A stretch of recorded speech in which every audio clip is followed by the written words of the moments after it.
Assalamualaikum warahmatullahi wabarakatuh. Selamat pagi Bu dosen dan teman-teman lainnya yang berbahagia.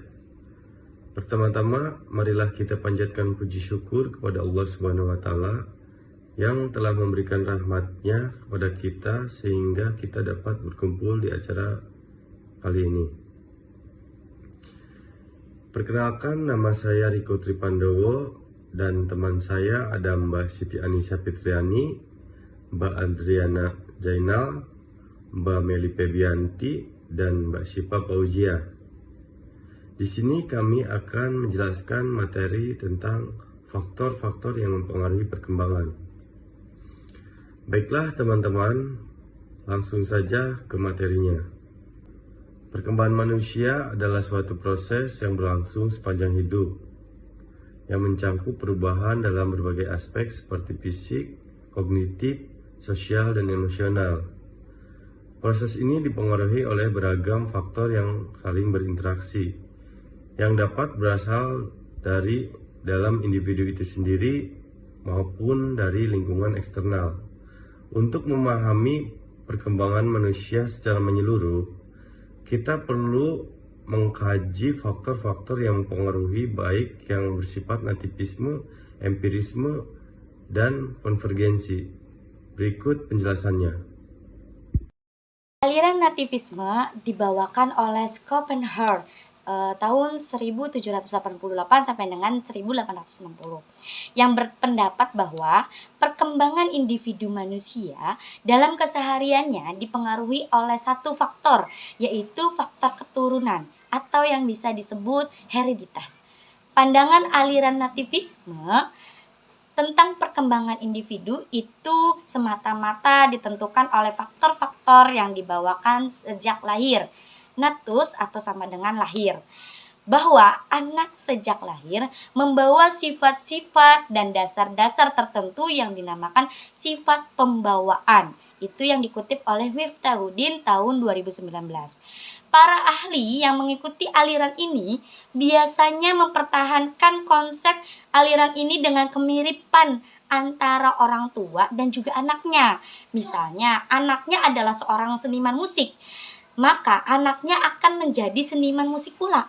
Menurut aliran ini, keberhasilan belajar ditentukan oleh individu itu sendiri. Nativisme berpendapat jika anak memiliki bakat jahat dari lahir, ia akan menjadi jahat. Begitupun sebaliknya, jika anak memiliki bakat sejak lahir ia baik, ia akan menjadi baik. Itu dikutip oleh Ronil dan Permana tahun 2022. Aliran empirisme. Aliran ini dibawakan oleh John Locke 1632 sampai 1704 yang berpendapat bahwa perkembangan individu manusia hanya dipengaruhi oleh satu faktor, yaitu faktor lingkungan. Biasanya dikenal dengan teori tabulae rasae, yang mengartikan bahwa anak itu seperti kertas putih bersih dan kitalah lingkungan yang akan memberikan coretan-coretan dan gambar yang seperti apa. Aliran empirisme mementingkan stimulasi eksternal dalam perkembangan manusia. Aliran ini mengatakan bahwa perkembangan anak tergantung pada lingkungan, sedangkan pembawaan anak yang dibawa semenjak lahir tidak dianggap penting. Jadi, secara keseluruhannya, aliran ini berpendapat hanya faktor lingkunganlah yang mempengaruhi hal-hal dasar yang dimiliki manusia tidak memiliki peran sama sekali. Roni A. Permana 2022. Baik, terima kasih untuk teman saya yang sudah membahas tentang aliran empirisme. Di sini saya juga akan membahas tentang aliran konvergensi. Perkenalkan dulu, nama saya Meli Febianti. Saya di sini akan membahas tentang aliran konvergensi. Aliran konvergensi ini dibawakan oleh Louis William Strauss dari tahun 1870 sampai 1938. Aliran ini merupakan kombinasi dari aliran nativisme dan konvergensi. Aliran ini berpendapat bahwa perkembangan individu manusia dipengaruhi oleh faktor keturunan, hereditas, dan juga faktor lingkungan. Jadi potensi yang sudah dimiliki seorang sejak lahir seperti bakat, kecerdasan, emosi, dan lain sebagainya yang sudah ada perlu dikembangkan di lingkungan yang sesuai agar potensi-potensi yang sudah ada bisa berkembang secara optimal. Dalam aliran konvergensi masih terdapat dua aliran, yaitu aliran yang lebih menekankan kepada pengaruh pembawaan daripada pengaruh lingkungan, dan yang sebaliknya, lebih menekankan lingkungan atau pendidikan.